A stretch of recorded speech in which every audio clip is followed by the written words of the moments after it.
नमस्कार, मैं हूं कोमल राव। अब देख रहे हैं एनजेपी हरियाणा। हरियाणा में लोकसभा के लिए मतदान संपन्न हो चुका है और अब मतगणना का इंतजार है। इस बीच भाजपा नेताओं के बीच एक बार फिर से प्रदेश अध्यक्ष की चर्चा चल पड़ी है।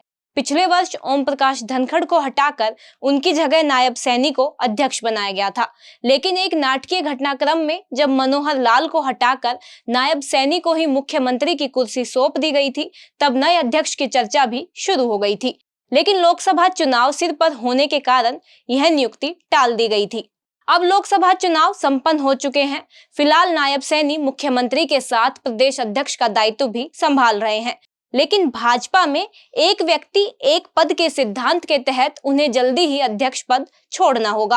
अब केवल दो सवाल सामने हैं। पहला, भाजपा मतगणना से पूर्व अध्यक्ष नियुक्त करेगी या मतगणना के बाद, और दूसरा, भाजपा जाट, अनुसूचित जाति या सामान्य वर्ग में से किसको अध्यक्ष की कुर्सी सौंपेगी।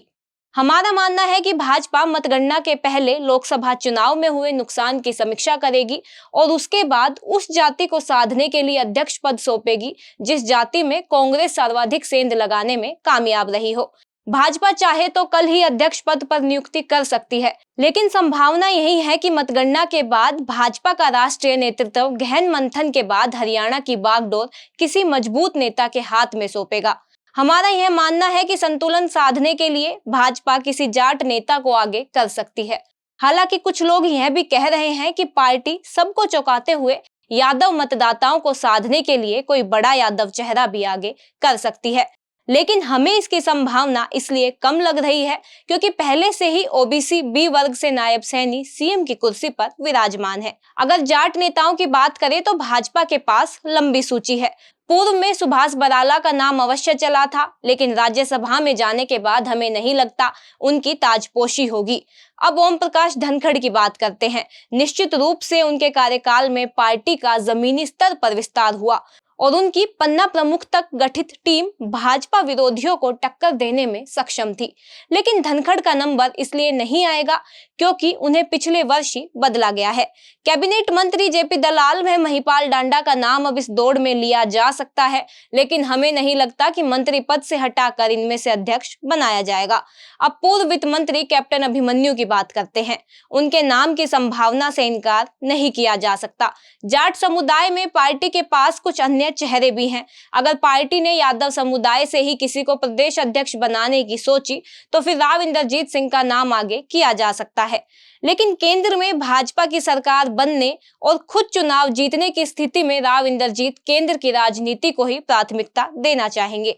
वैसे राजनीति में सब कुछ संभव है, मगर हालात को देखते हुए हम यादव को प्रदेश अध्यक्ष बनाने की संभावना को खारिज कर रहे हैं। मौजूदा परिस्थितियों में एक बात अवश्य चल रही है।